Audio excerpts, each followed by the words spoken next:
Well, Alabama took care of Georgia in an epic win at Bryant-Denny Stadium. He's Mike Johnson. I'm Mick Gillispie. Let's get into this, man. There's so much to break down after the what was it, 40? Was it 41-34 win for Alabama? Right. But at one point it was 30-7. At one point it was 28-zip. Got close, Mike, but I don't know. I want to hear what you think. I didn't think Alabama was ever going to lose. I thought that once they turned the juice back up on them, they were going to do exactly what they did. One play with the lead. That was it. Yeah, I mean, you know what's funny, man, is all the talk last week about the blackout, right, from 2008. And I had this conversation with you on the show. I was like, a lot of people don't remember the second half. Like, we were up 31-0 at halftime. We barely scored in the second half. It was like a couple of timely first downs, and they come storming back, and all of a sudden it's a score, honestly, a score very similar to this. I don't know what the final was, but it felt like this one where they crept back into it. We just were able to kind of pound the ball at the last minute and, keep the ball away from them. So it never got to this point, where they took the lead. But it was a lot like this, 16 years ago. So I'm glad that you never thought they were going to lose, because when Georgia took the lead, right there at the end, I definitely was like, this ain't good. So I'm glad that you kind of held the fort down, because I was sitting there like standing on my couch going, what am I watching right now? Up to that point had obviously been an epic game. And let's be honest, let's take the whole Georgia Bama thing out of it. It was an epic game regardless. But then the Ryan Williams play happens, and pretty unbelievable night, man. I got to tell you, as a guy who lives over here in Atlanta, it's a pretty good weekend, man. The Falcons beat the Saints on Sunday with a little last-minute field goal. Got a chance to watch the Braves yesterday and Monday, and the whole, Mets thing going on with them in the 2-game playoffs. So it's been a pretty epic stretch, man. So, just it capped off with the Bama-Georgia thing Saturday night. Just an epic game, epic offense, epic really coming of age for Kalen DeBoer. Let's call it that. Well, coming out party. Guys, thanks for hanging out with us here. This is the All-American Report. 2-time All-American Mike Johnson. I'm Mick Gillispie. On Cover Crimson, we want you to join covercrimson.com, be a part of what we're doing. Covercrimson.com, right? Just go there, $1. You're part of the message board. Clint Lamb breaking down every snap of the game. We get on there and we cut it up, and there's no Georgia fans on there like there will be on some of our other shows. It's an Alabama-centric place, and we want you to be there. And if you do the annual subscription, boom, you get this T-shirt as part of the annual, but be a part of that. And thanks for hanging out. Show's brought to you by mybookie.ag. Use the promo code NEXTROUND to get double your initial deposit, man. And if you would have bet Alabama at home, take the home dog, you would have won. Now, Mike, I want to say this, dude. This reminded me of the 2009 Tennessee game in the sense that I was in the stands watching, and everybody thought we were going to lose, and I never felt like Tennessee was going to beat us. Now, they didn't get the lead, but then I remember my friend Bricken saying, I don't think you realize this situation right now. And I was like, I just don't think they're going to win. And I felt the same way on Saturday. Like, I have a lot of respect for Georgia. They were getting their ass kicked so bad. They got to go 4 downs the entire second half. They got a lot of breaks. We dropped interceptions when we had them. We caught some interceptions. They kept underthrowing passes, and guys were coming back. It looked like backyard football at times. But I knew, and this is in my mind now, that the minute that we opened it up on them, they couldn't stop us. And I feel like the shame of this game is that Alabama didn't put 60 on their ass. And then and I guess the other part of it is that it's probably good, Mike, because now we got something to build towards. Yeah, I mean, it was funny because in the way I've been putting this for the last couple of days, Bama was playing a 3-down game and Georgia was playing a 4-down game in the second half, right? I think that's kind of what, kind of bring it back, back Bama-centric right there. It's like Bama had 3 downs to get a first down. Georgia had 4 on every single one of them. And they ended up hitting every single one of them, it felt like 5 or 6 4th down conversions. I don't know what the exact number was. It was insane. So, yeah, I mean, I'm with it. Now, Mick, let's go back for a minute to that 2009 Alabama-Tennessee game, the old Rocky Block game, right? That's what you're talking about, right? Because that game, yes. A couple of things happened that never in a million years did I think would happen. Here's what it was. First of all, Mark Ingram had never fumbled, or maybe fumbled one time in his career. He fumbled right in the 4th quarter of that game. I was like, well, that's not good. Then they had not strung together any offense the entire game. We were up like 12-3, right? They had not strung together any offense. They catch Marcel Darius in a pass coverage situation, trailing a tight end down the field, and hit him over the middle, which was never going to be a good idea. And then I'm like, you know what? There's no way that they're going to catch the onside kick, and they did.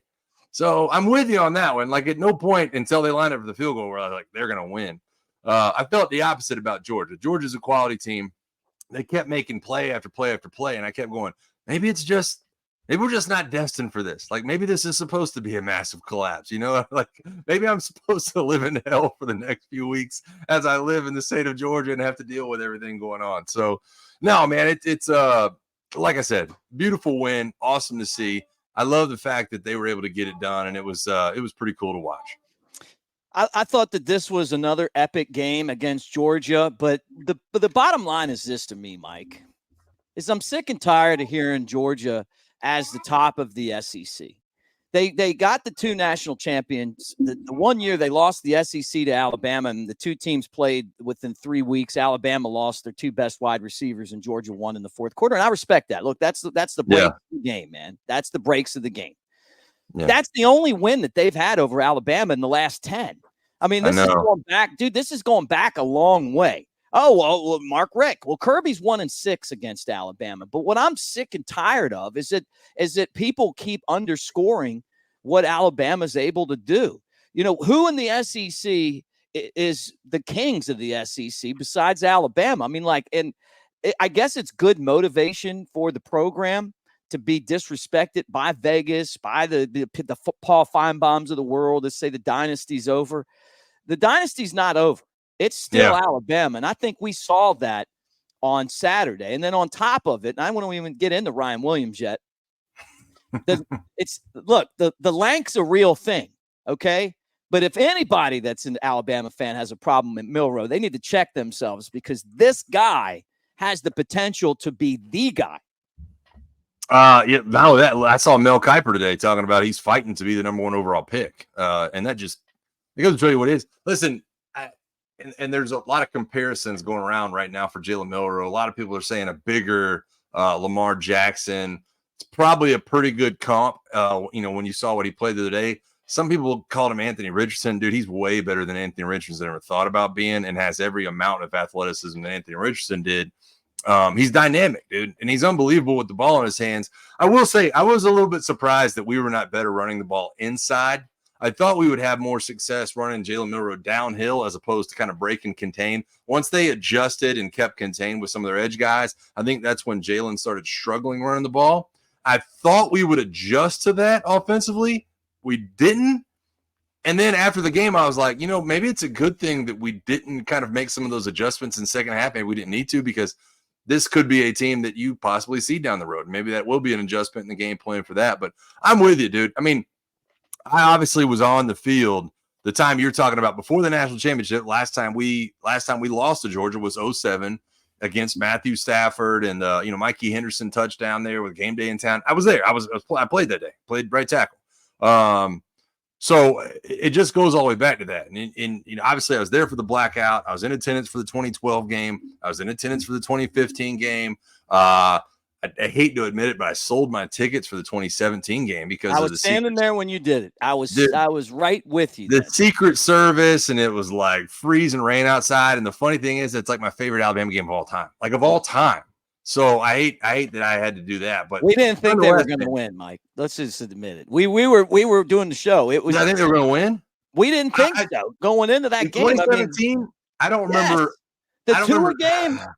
Because Hurts was playing quarterback and he was struggling so bad to move the offense, and Saban was trying not to put Tua in. If we would have known Tua was going to play quarterback, because you and I both heard from our people that Tua was basically dicing that defense up in practice every day. I mean, that's the truth, and it came to fruition. That's what happened. Yeah, I mean, like we knew that the offense had trouble with Hurts at that point.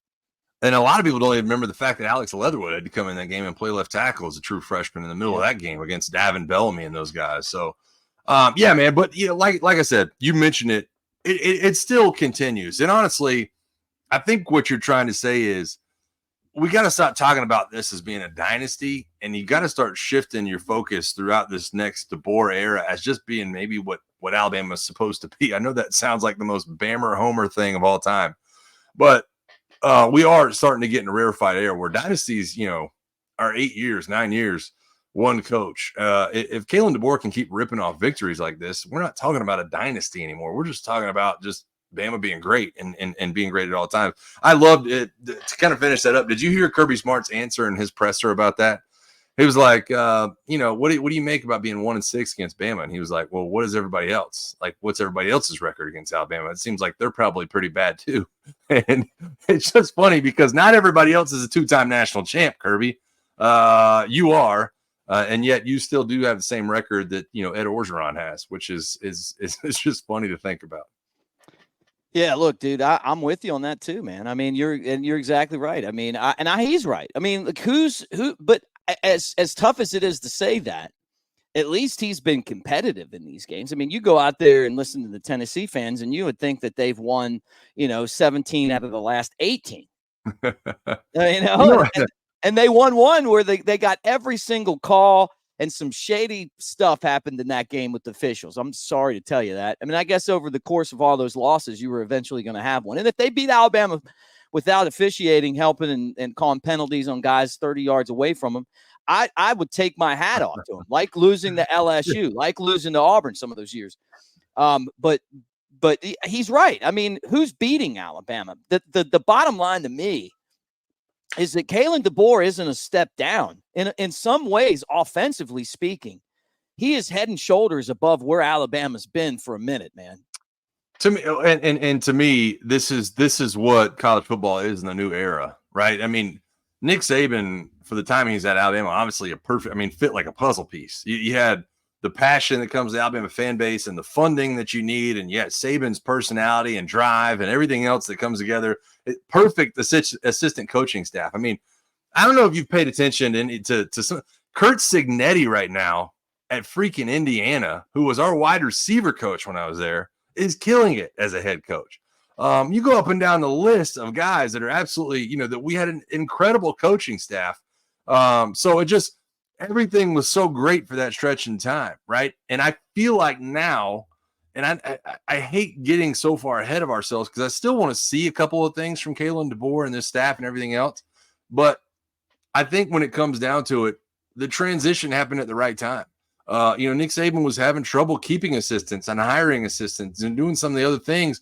He was having trouble telling recruits when he might retire, right? And so now you get this seemingly perfect personality in Kalen DeBoer, who's so quiet, he's so calm, but at the same time, he is so good at what he's doing.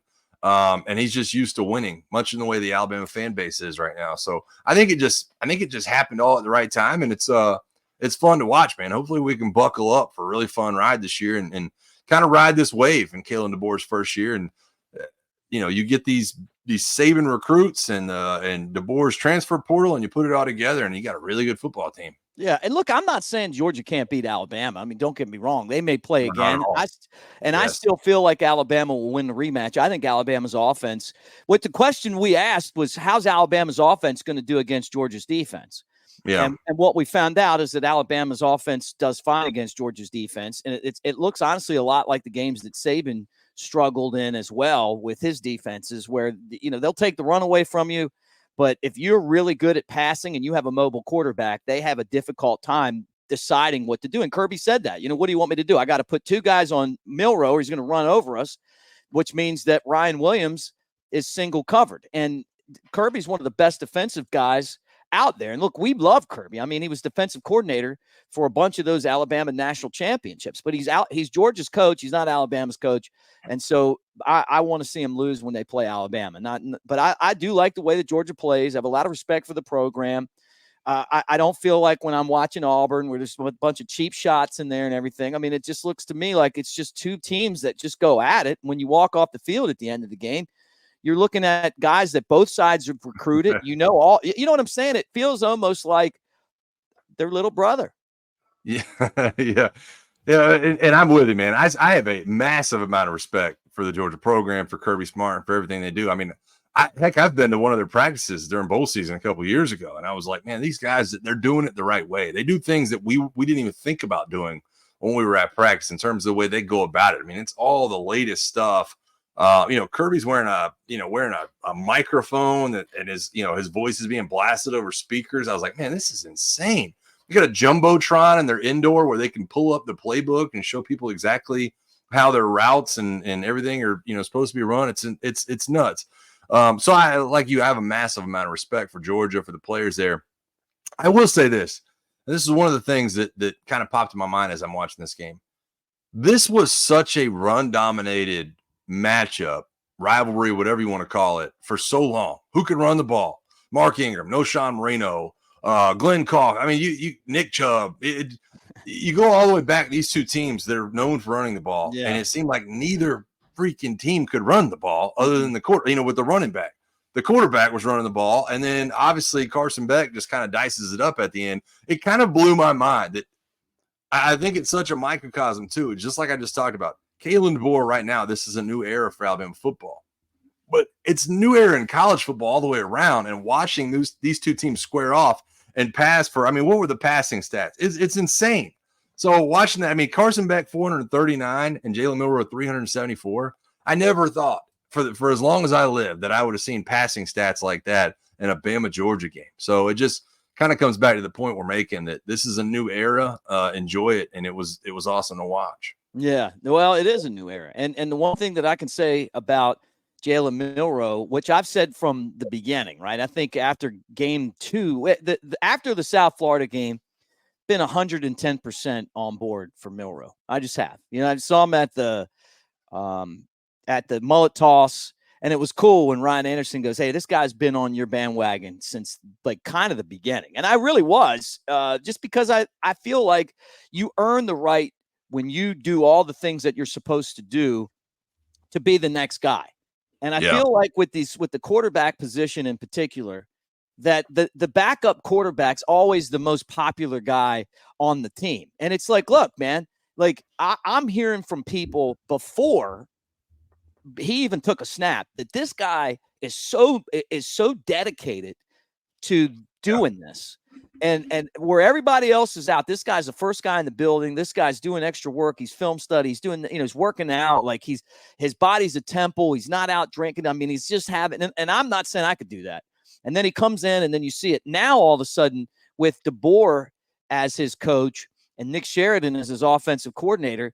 They've made this thing a lot less complicated. And at the end of the day, maybe part of it's from doing, elephant in the room with Jay Coker and hanging out with him.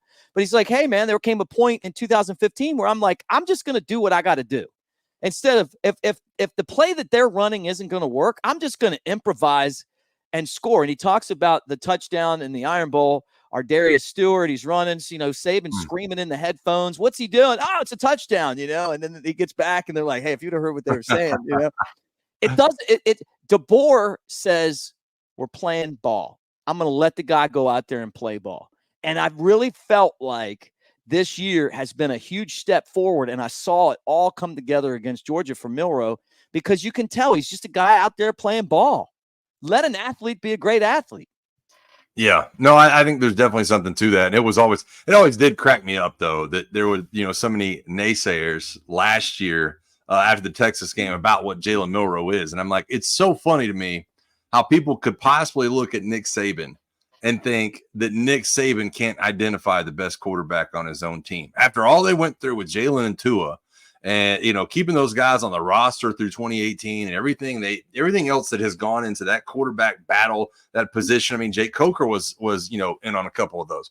So it's just funny to me that there would be people be like, Jalen Milroe is not the guy. Nick Saban knew the people in his locker room, and he knew that Jalen Milroe was the guy the whole time. Even when he benched him, Nick was literally just teaching the fan base a lesson. Like, oh, you want the backup guy? Okay, let me show you what that looks like, right? The other thing I'll say about Jalen Milroe, I think it kind of gets lost in the weeds. First of all, we've talked about it on the show. He's already got the captaincy on his chest, something we have never seen really at Alabama. There's a reason I'm okay with that. Right? And the reason is because everything else that's been going on around this program, guys leaving, guys coming, coaches obviously leaving, all the turnover. Guess what the one consistent has been? The fact that Jalen Milroe never dangled the carrot out over the transfer portal and said, I might leave. Let me go find this offensive coach. Let me go find this guy. He got Kalen DeBoer. He trusted the process. He bleeds crimson. He stayed at Alabama. He's got the captaincy on his chest. He says all the right things. He loves the university. And by the way, a really, really good football player. So I'm with you, man. Anybody that thinks that Jalen Milroe is not the guy, I mean, he's the Heisman favorite now from everything I'm reading. He's, like I said, Mel Kiper's talking about him possibly being a number one pick. And Bama is right back where they belong. And they're the number one team in the country right now. So there's just a lot of good vibes going on around Jalen Milroe. I'm a huge fan, dude. Huge fan of him, not just because of how he plays the game, but you can tell that he speaks with purpose as a leader of this team. And I love listening to the guy talk. You would have had a captaincy, right? Well, that's the thing, man. I told you before that Saban didn't believe in doing that preseason. He thought doing the captain's voting in preseason would mean that all the weight of leading would be put on those guys' shoulders, and other seniors or position group leaders would say, well, it's not my problem. I'm not a captain. So he believed in doing it right after the season was over. And we always did. It was always the Sunday after the SEC championship game that you'd go to Birmingham or Hoover or wherever else, and you'd have, you know, the end of the year banquet, and the captains would be named. I mean, it's just I've actually had a chance twice now to present the captains with their jerseys and everything else going on, which is really cool. Speaking of Tua, I got a chance to give him his captain's jersey in that ceremony. So it's something different. And everybody kept coming and going, well, you always said that Nick Saban didn't want to do it till after the year. This one's different, man. I believe that these guys that stuck around this program and that are actual leaders in those locker rooms, they deserve that moment. They deserve those C's. And I'm okay with Kalen DeBoer doing it his own way. Amen, dude. I think that there comes a point where you have to look to the players to be leaders, and you have to look to the players to set the standard for, and it doesn't just apply to football. This applies to showing up the work environment that you have. I mean, think about us just doing the tailgate show, you know, together over the years. You know, it's like having that standard where it's like, hey, we're going to do it this way, and we're going to kick ass doing it, and everybody kind of sees that and follows it. I mean, you put like a bunch of dudes together in a you know, on a mission, on a project, and having leaders that police themselves or set the standard, I think only helps. And honestly, DeBoer's tapped into that. Well, and I think that is one of the things I brought up earlier is like, well, you know, Kalen DeBoer is just going to walk right in and win another. The one thing that I am still waiting to see, and I think that has yet to be proven as far as success as a coach, is the consistency in the standard that he's going to be asking from these players. You know, everybody keeps like, oh my gosh, I've heard it a million times over the last 3 days. Ryan Williams, 17 years old. That's awesome. All right. But along with that can come a level of immaturity if you're not careful. That Jalen Milroe and the other leaders on this team are going to have to monitor, right? You're going to have to say, well, look, dude, I know that, you know, you're supposed to be going to your homecoming dance and you're all over Sports Center and everybody in the world is talking about you, but we play Vanderbilt this week, and Vanderbilt's not bad. This isn't your daddy's Vanderbilt team. Like, this is a pretty good squad that's going to come out here, and they're probably going to put some points up, man. They're going to put a few touchdowns on Bama the way they run the ball and the way they run from the quarterback position. So this is almost a litmus test in and of itself this week against Vanderbilt to see if Kalen DeBoer and Jalen Milroe can hold the other players to that standard that we're talking about, that Saban was so good at. Making sure you don't play an opponent, you play to a standard, you do it the right way at all times. We're about to find out. All right, we're going to find out if these guys can do that. Hanging out with us on the All-American Report. Like and subscribe to Cover Crimson, guys. Share with your friends, too. If your Bama friends are out there, send them the link. We want them to be part of what we're doing here. And covercrimson.com. Annual membership gets you the Cover Crimson t-shirt, or you can sign up for $1 right now as we build the message board and the fan page and all the stuff that we're doing there. Clint Lamb breaking down every single snap and going through that with video and other stuff. But we appreciate you guys. Also brought to you by mybookie.ag. Use the promo code next round to double your initial deposit. Dude, you make some great points, man. I think Nick Saban was the best coach ever at not having the letdown game. Those were always the hardest weeks. I think Kalen DeBoer has been the perfect replacement because he has done just a great job of embracing things that Alabama does and not changing anything about the Alabama way, except a few things that he kind of brings with him. And honestly, I'm curious about how this is going to go as well too. I mean, Vanderbilt's a team that you should beat if you're Alabama, but you're right. This is a team that almost beat Missouri on the road, which is a top 10 team right now. I don't think honestly, I'm going to be honest. I'm not buying into Missouri as a top 10 team at the end of the season, but who knows? I mean, we'll find out because they're going to play Alabama. They're going to play Tennessee. They're going to have some tough games, and I could be totally wrong about that. But with all of that said, this is a really interesting test. Now, the last thing I want to talk about, and we're kind of going over right now, is you mentioned Ryan Williams.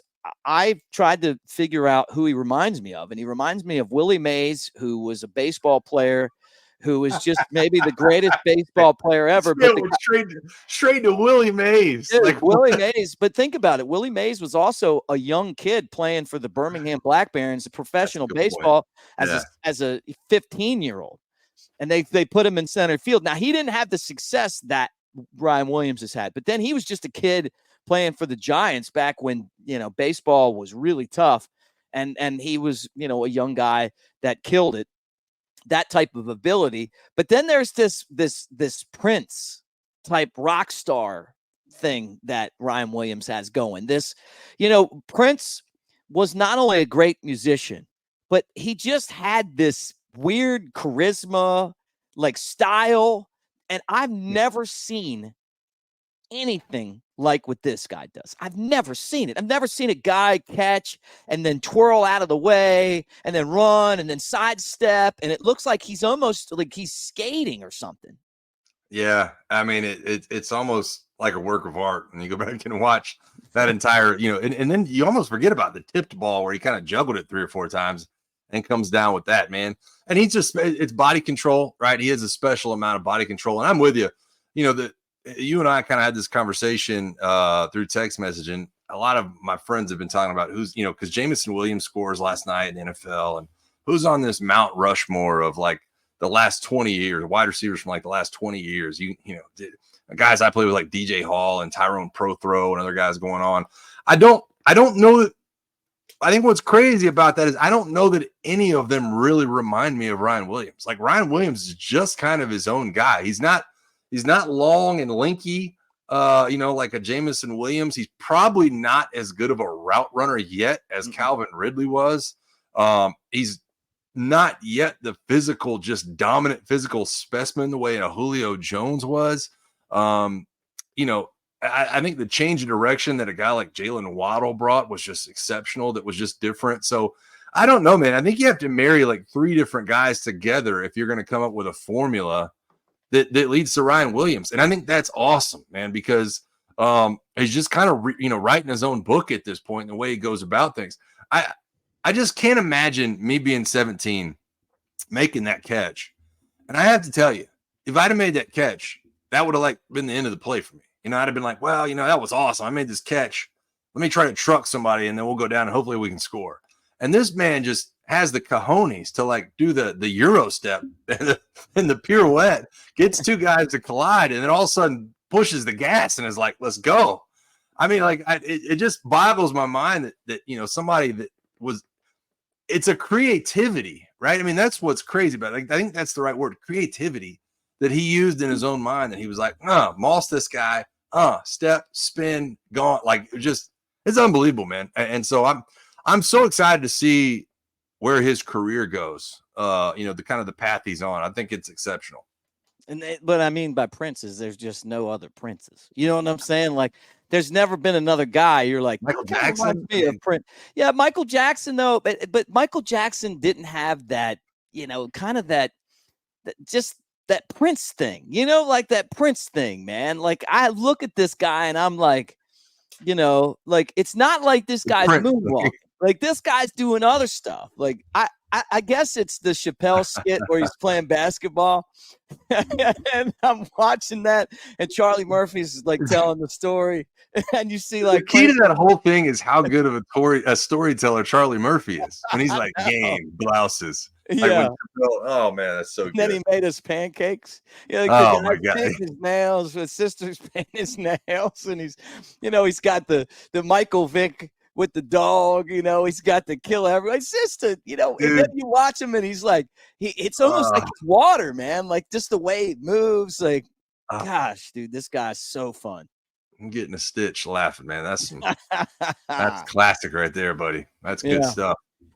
Well, guys, that does it for today's edition of the All-American Report. We went a little overtime today, but we did it for you because there's lots to talk about. Now, we'll get into the Vanderbilt game later on this week. Like and subscribe. Again, thank you for being part of Cover Crimson. Now's the time to sign up. $1 gets you a membership, covercrimson.com. But like and subscribe to the YouTube channel. Hit the bells. You know when we're dropping new content. You know when the next show's coming out. We'll also have Elephant in the Room with Jake Coker. Where are you going to go and find these kind of guys, you know, the guys with the rings talking Alabama football? Oh, yeah, right here on Cover Crimson YouTube channel. All right, Roll Tide, guys. Thanks for hanging.